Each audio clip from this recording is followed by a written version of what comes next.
যত সম্পদের লোভ করছো, টাকার যত প্রয়োজন মনে করো, এত টাকা কোনো মিলবে না। এক একজনের মনের যত চাহিদা, যত কিছু আকাঙ্ক্ষা, সব আকাঙ্ক্ষা পূরণ হয় না, এটাই স্বাভাবিক। আরো ধনী হলো, আরো সম্পদশালী হলো, তাহলে লাভ হইল কি? আর আল্লাহকেও ভুলে গেলাম, আখেরাতকেও ভুলে গেলাম, আল্লাহর ইবাদতকেও ভুলে গেলাম। এখান দিয়ে মনের ইচ্ছা মতো তো সব পাইলাম না, আমার চাহিদা মতো তো সব মিলল না। দুনিয়া তো আমার ওইটুকুই মিলল যেটুকু আল্লাহ লিখে রাখছে। আজ্জালনা লাহু ফিহা মা নাশাউ লিমান নুরিদু। আল্লাহ বলছে যতজন দুনিয়া চায় আমি সকলকে দুনিয়া দেই না, আমি যে কয়জনকে চাই ওই কয়জনকে দেই। এবং যতজন দুনিয়া যেটুকু চায় আমি অতটুকু দেই না, আমি আল্লাহ যেটুকু চাই অতটুকু দেই। কিন্তু সুম্মা জাআলনা লাহু জাহান্নাম, প্রত্যেক দুনিয়া লুভিকে দেখেন, ওই যে ওদের মোবাইল দেখেন, এদের মানে মেন ব্যস্ততা হলো মোবাইলটা। এটারে একবার আলগি দিয়া ধরে, একবার উঁচা করে ধরে, একবার নিচা করে ধরে, একবার ডান দিকে নেয়, একবার বাম দিকে নেয়। মানে হুজুরের যদি আরো বাপ হয়েও বলে, হ্যাঁ ফিকির হলো মোবাইলটা, এইটার মধ্যে উঠাবে, রেকর্ড করবে, কেউরে দেখাবে। এই কারে বলে, কি জন্য বলে, কোনো ফিকির নেই। এটাই আমার জীবনের বড় আফসোস। আমি সব সময় বেশি আফসোস করি যে মানুষ তো মাঝে মধ্যে একটু স্থির হয়। মানুষ তো একেবারে মাতাল লোকও তো মানুষে মাঝে মধ্যে তালাইয়ে যে নেশা করে, নেশাখোর, সেও তো 24 ঘন্টা নেশা করে না, মাঝে মাঝে তার নেশার ঘোর কাটে, স্বাভাবিক হয়। যখন আবার নেশা করে তখন হয়তো মাতাল হয়, কিন্তু নেশা মুক্ত অবস্থায় তো কিছু সময় স্থির থাকে। কিন্তু মোবাইলের আসক্ত এই নেশা করে 1 মিনিট থামে না, 1 মিনিটও থামে।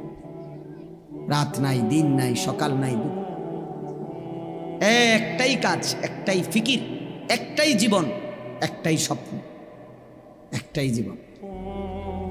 24 ঘন্টা মোবাইলটা। কি বাথরুম, কি পেশাবখানা, কি খাদ্য খাবার, ঘুম, ঘুম থেকে উঠা, ঘুম থেকে যাও, ঘুম যাওয়া। আহ, জীবনটা যেন অক্টোপাসের মতো বেঁধে ফেলছে, শয়তান বেঁধে ফেলছে। আফসোসের বিষয় ভাইয়া, আফসোসের বিষয়। মাঝে মাঝে তো আলাদা হওয়া উচিত গুনার থেকে, যে সারা দিন রাত মোবাইল এটা দিয়া করিটা কি? আমার কি কোনো আল্লাহ নাই? আমার কি কোনো রাসূল নাই? আমার কি মৃত্যু হবে না? আমার কি আখিরাত হবে না? আমি এখন আসতেছি বাখরনগর, কোম্পানিগঞ্জের পরে পরে যে স্টেশন, ও প্রাইভেট কার বাড়ি দিছে, অটোতে মনে একজন লোক দেখছি পড়ে রয়েছে, জ্যাম বাইজা গেছে, পাম্বাটার মাছা পানি দিতেছে। হ্যাঁ, এই জিন্দিগি। যে যখন আহত হয় তখনই মনে পড়ে যে আল্লাহ, পাওটা যখন ভাঙ্গা যায়, হাতটা যখন ছুটে যায়, মোটরসাইকেলটা যখন অ্যাক্সিডেন্ট করে, তখনই মনে পড়ে আল্লাহ বলতে কিছু আছে। তখনই শুধু আল্লাহকে ডাকার কথা মনে। আর নাই তো এর আগে মাতাল একবারও ভাবে না যে এই রোডে তো আরো মানুষও গাড়ি চালাইতেছে, আমি মোটরসাইকেলটা একটু সাবধানে চালাই। এটা তো আর আমাকে বাড়ির উঠান না। সিদ্ধান্ত এটাই, যতক্ষণ আল্লাহকে যেন বলছে, আল্লাহ যতক্ষণ পর্যন্ত তুমি ঠ্যাং ভাঙ্গা না দিবা, মাথা না ফাটাইবা, ততক্ষণ চালাম। যতক্ষণ পর্যন্ত আল্লাহ জীবন যৌবন ধ্বংস করে না দিবা, শরীরের সক্ষমতা, ততক্ষণ দেখতে থাকবো না।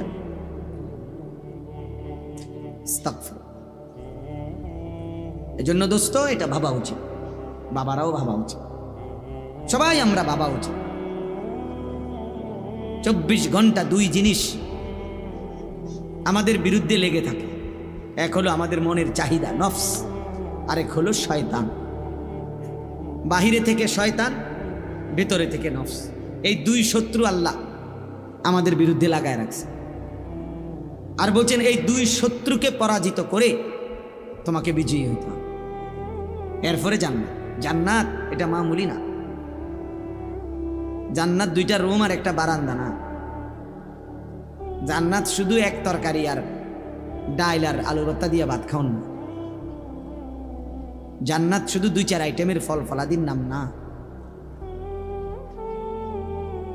জান্নাত অনেক। ইজা রাআইতা সাম্মা রাআইতা নাঈমান ওয়া মুলকান কাবীরা। আল্লাহ বলেন আমার বান্দা যখন জান্নাত দেখবে কেবল দেখতেই থাকবে, বারবার চোখ ফিরাইয়া ফিরাইয়া দেখবে। দেখতে দেখতে সে বুঝবে তাকে আল্লাহ তাআলা নিয়ামতে ভরা এক বিশাল সাম্রাজ্য দান করেছে। মুলকান কাবীরা, বিশাল সাম্রাজ্য, বিশাল এরিয়া না, বিশাল সাম্রাজ্য। সবচেয়ে ছোট জান্নাত আল্লাহ নবী সাল্লাল্লাহু আলাইহি ওয়াসাল্লাম বলছেন 10 দুনিয়া বরাবর। 10 দুনিয়া বরাবর। সর্বশেষ যেই লোক জান্নাতে যাবে তার জান্নাত। আমরা যেমন নবীকে বিশ্বাস করি, খোদার কসম এই কথাও আমি কমপক্ষে ইয়াকিনের সাথে বিশ্বাস করি। আলহামদুলিল্লাহ। কারণ আমরা বিশ্বাস করি আল্লাহর এই কথা, রসুলের এই কথার মধ্যে এক জাররা পরিমাণও সন্দেহ নেই। তোমরা বেনামাজি যুবক, তোমাদের সন্দেহ হইতে পারে, তোমরা আসলে আল্লাহর ব্যাপারে সন্দিহান, এই জন্য সেজদা দাও না। তোমাদের কলিজায় এটা আছে হয়তো যে আল্লাহ বলতে কিছু নাই, অবশ্যই। এই জন্য ও সন্দিহান, মূলত ও আখিরাতের ব্যাপারে সন্দিহান, ও নবীজির এই কথাগুলোর ব্যাপারে তার সন্দেহ আছে। এই জন্য সে স্বাভাবিকভাবে হাসি খুশি মুডে ঠান্ডা মাথায় নামাজও পড়ে না, সেজদাও দেয় না, অনবরত গুনাহ করছে, গুনাহ করছে, গুনাহ করছে। আস্তাগফিরুল্লাহ। নাই তো কমপক্ষে একটা যুদ্ধ করতো। গুনাহ আমার নাই, আমি বলি নাই, আমি কোনো বেহেশতের থেকে আইছি না, এখন আর সি ক্যান্টনমেন্ট থেকে। বুঝেন নাই কথা? আমি কোনো বেহেশতের থেকে আইছি না, গুনাহ আমার নাই, আমি এটা বলি নাই। কিন্তু এটা কেমন গুনাহ যে 24 ঘন্টা, 24 বছর, 12 বছর, 10 বছর, 1 বছর এক তালে, এক রঙে, এক ঢঙ্গে গুনাহ। এটা কি ধরনের নাফরমান ভাই? এত গাদ্দার, এত চূড়ান্ত বেয়াদব, এত নিকৃষ্ট বেয়াদব, এত হাইওয়ান, এত চতুষ্পদ জন্তু যে গুনাহকে স্বাভাবিক বানায়। মিথ্যা বলে প্রতিদিন, চুরি করে প্রতিদিন, নারী দেখে প্রতিদিন, জিনা ব্যভিচারের দৃশ্য দেখে প্রতিদিন, সুদ খায় প্রতিদিন, ওজনে কম দেয় প্রতিদিন, কাস্টমারকে ঠকায় প্রতিদিন, হালাল হারামের কোনো পার্থক্য নাই প্রতিদিন, বিড়ি সিগারেট খায় প্রতিদিন, নাচ গান টেলিভিশন নর্তকী দেখে প্রতিদিন, কথায় কথায় গালি দেয় প্রতিদিন, ফজরের নামাজ পড়ে না প্রতিদিন। এই কি সাধারণ পাপী মনে করছেন? তো সীমালঙ্ঘনকারী, এত সীমালঙ্ঘনকারী, এত বেয়াদব, এত গাদ্দার। এই জন্য হাদিসে আছে আল্লাহ নবী সাল্লাল্লাহু আলাইহি ওয়াসাল্লাম বলছেন, কুল্লু উম্মতি মুআফান ইল্লাল মুজাহিরিন। আমার উম্মতের সমস্ত পাপীর গুনাহ তওবা করলে আল্লাহ মাফ করে দিবে, কিন্তু গুনাহকে যে প্রকাশ্যে করে বেড়ায়, গুনাহকে যে স্বাভাবিকভাবে করে বেড়ায়, গুনাহকে যে ধারাবাহিক করে বেড়ায়, সবার সামনে হাসতেছে, গালি দিতেছে, হাসতেছে টেলিভিশন দেখতেছে, হাসতেছে বিড়ি সিগারেট খাইতেছে, হাসতেছে সুদের লেনদেন করতেছে, মানে গুনাহকে একদম প্রকাশ্য খুললাম খোলা, অর্থাৎ একেবারে দিবালোকের মতো স্বাভাবিকভাবে, লজ্জা সংকোচ, একটু লজ্জিত, কোনো অনুভূতিও নাই। আল্লাহ নবী বলছে এমন নাফরমান উম্মতকে আল্লাহ মাফ করবেন। এটা হাদিস, এটা হাদিস। সামনে দিয়া বয়স্ক লোক যায়, দাদা যায়, নানার বয়সী লোক যায়, আলেম ওলামা যায়। ওমা এই নাফরমান দাঁড়াই আছে যে দাঁড়াই আছে, মোবাইল দেখতেছে যে দেখতেছে, তার সামনে দিয়া মনে 30 জন লোক মসজিদে ঢুকছে, নামাজে গেছে, ওরা নামাজ পইরাও আবার মসজিদ থেকে বের হইয়া এদিক দিয়া গেছে, কিন্তু এই অপদার্থ মোবাইল টিপতেছে তো টিপতেই আছে, অথচ সে মুসলমানের বাচ্চা। এই তো গাদ্দার না? কথা বলেন না, এই গাদ্দার না? সে মানে কিরে এতগুলো মানুষ মসজিদে ঢুকলো আমার সামনে আবার বের হইলো, একটা জলজ্জান্ত নামাজের ওয়াক্ত চলে যাচ্ছে, মসজিদের জামাত হয়ে গেল, আজান হইল, একামত হইল, আহা ওমা এটা কি নাফরমান, এটা কি হাইওয়ান, এটা মানুষের বাচ্চা হয় কেমনে, এটা মুসলমানের বাচ্চা হয় কেমনে? মুসলমানের ঘরে জন্ম নিলে এত বড় গাদ্দার হয় কেমনে? সামান্যতম লজ্জা তো হওয়ার কথা যে জিন্নারিল্লাহ আমিও তো একজন মুসলমান, এতগুলো মানুষ আমার সামনে মসজিদে যায়, আমি কি যাব না? আমার কি কখনোই সময় হবে? চলো ভাই, এই জন্য এই আয়াত আমি পড়ছি। আল্লাহ তাআলা বলেন, ইয়া আইয়ুহাল্লাযীনা আমানু, হে ঈমানদারগণ, লা তাত্তাবিউ খুতুওয়াতিশ শাইতান, কোনোভাবেই বান্দা মুমিন তুমি না আমার উপরে ঈমান এনেছো বান্দা, আমি বড় খুশি হয়েছি বান্দা, তুমি মুমিন, তুমি মুসলমান, তোমাকে জন্মসূত্রে হয়তো আমি ঈমান দিয়েছি, অথবা কেউ যদি পরেও ইসলাম গ্রহণ করে তাকেও আল্লাহ বলছে তুমি আমার। সমস্ত ঈমানদার, আল্লাহ কোরআনে নিজে বলছে মুমিন আল্লাহর বন্ধু। ঈমানদার কার বন্ধু? আল্লাহর বন্ধু। মুমিনের বন্ধু আল্লাহ, আল্লাহর বন্ধু মুমিন। এজন্য তাফসীরের মধ্যে আছে ইয়া আইয়ুহাল্লাযীনা আমানু, হে ঈমানদারগণ, এই কথার আরেকটা অর্থ হলো হে আমার বন্ধুগণ। আল্লাহ বলছে হে আমার বন্ধুরা, বন্ধুগণ, হে আমার বন্ধুগণ, আল্লাহ তাআলা বলছে কোরআনুল কারীমের মধ্যে 89 বার, 8, 9, 89 বার আল্লাহ তাআলা এই শব্দ দিয়ে আমাদেরকে ডাক দিয়েছে, হে ঈমানদার, হে আমার বন্ধুগণ। 1 বার 2 বার না ভাইয়া, 89 বার। কোনো মা যদি একটানা 89 বার তার সন্তানকে ডাকে, এরপরেও যদি সেই সন্তান মায়ের কাছে না আসে, এই সন্তান কি পরিমাণ বেয়াদব। কোনো বাবা যদি তার সন্তানকে 89 বার একটানা ডাকে, সেই সন্তান যদি বাবার ডাকে সাড়া না দেয়, এ কি পরিমাণ বেয়াদব। তো আল্লাহ তাআলা রব, মহান মালিক, আমার সৃষ্টিকর্তা, আমার শরীরের প্রতিটা বিন্দু বিন্দু যার ইশারায় এক সেকেন্ডের নিরাপত্তা, আমাদের বেঁচে থাকার অধিকার, সুস্থতা, স্বাভাবিকতা আল্লাহর দেওয়া। প্রতিনিয়ত যারা অ্যাক্সিডেন্ট হয়, কেউ কি নিজের ইচ্ছায় অ্যাক্সিডেন্ট হয়? কথা বলেন না। প্রতিনিয়ত যারা মারা যায়, তারা কি নিজের ইচ্ছায় মারা যায়? তাইলে আল্লাহ তাআলা যখন তার নিরাপত্তার চাদর সরিয়ে নেয় 1 সেকেন্ডের জন্য, 1 মিনিটের জন্য, তো বান্দা দুর্ঘটনায় পতিত হয়। তো এই জন্য প্রতি মুহূর্তে আল্লাহ তাআলা 24 ঘন্টা আমাদেরকে লালন করছেন, পালন করছেন। 24 ঘন্টা আল্লাহ তাআলা নিজে বলছেন, ইন্না রাব্বাকা লাবিল মিরসাদ, নিশ্চয়ই তোমার রব কঠোর নজর রাখছেন তোমাদের উপর, একদম কঠোরভাবে, 1 সুতা 1 বিন্দু। আল্লাহ তাআলা বলেন তুমি 1 সেকেন্ড, একটা নিঃশ্বাস বান্দা আমার নজরের বাহিরে না। আয়াহসাবু আল্লাম ইয়ারাহু আহাদ, আল্লাহ বলে আমার বান্দাকে জিজ্ঞেস করো, সে কি এটা মনে করে যে তাকে কেউ দেখে না?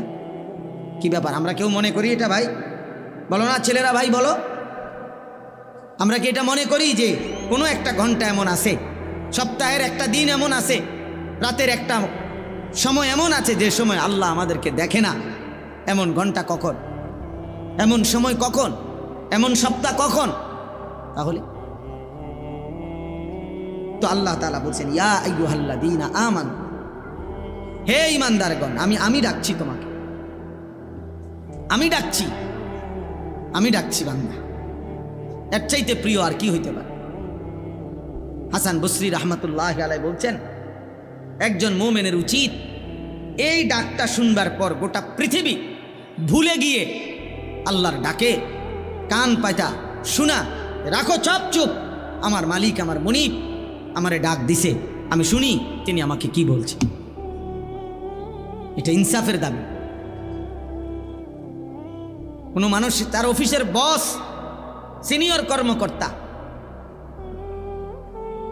আপনার ডাক দিলে সে যেই পরিমাণ দৌড় মারে আর জি স্যার বলে। আমি ওই দিন আমারে আপনার একটা জেলার একজন পুলিশের এডিসি, উনি আমার একটা মাহফিলের দাওয়াত দিতে চাচ্ছে, এখন আমার নাম্বারে পায় না। তো আমার বুড়িচং থানার ওসিরে উনি ফোন দিছে ওইখান থেকে, ওসি আমাদের ফাঁড়ির যেই ইনচার্জ ওনারে ফোন দিছে। ইনচার্জ আমার মহল্লার ওনার পরিচিত লোকরে বলছে, আপনি হুজুর কই, হুজুরে খুঁজে বাইর করেন এক্ষণ, আমার হুজুরের দরকার। স্যারে মানে বসে ফোন দিছে, এডিসি স্যার, পুলিশের এডিসি। এরপরে উনি ওই ইনচার্জ আমার কাছে আসছে দুপুরবেলা। আমি দেখলাম বেচারা ওই স্যারের সাথে যে কথা বলতেছে, জি স্যার, জি স্যার, জি স্যার, জি হুজুরকে পাইছি স্যার, পাইছি স্যার, জি স্যার আপনি কথা বলেন স্যার, আমি বলছি স্যার মানে। আমি বললাম, আরে ভাই আপনি থামেন, আমি আমারে বলতে দেন, আমি শুনি, স্যারের লগে আমি কথা বলি। দেখলাম উনি জি স্যার কইতে কইতে ওনার জান শেষ।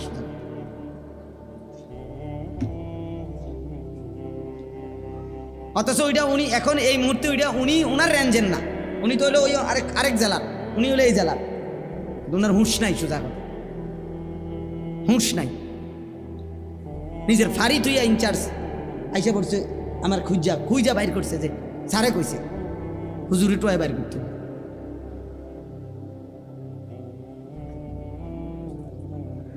যাই হোক, তাহলে আমার বলার উদ্দেশ্য হলো আমার আল্লাহ আমাকে ডাক দিছে, তার চাইতে বড় মালিক আর কে হইতে পারে?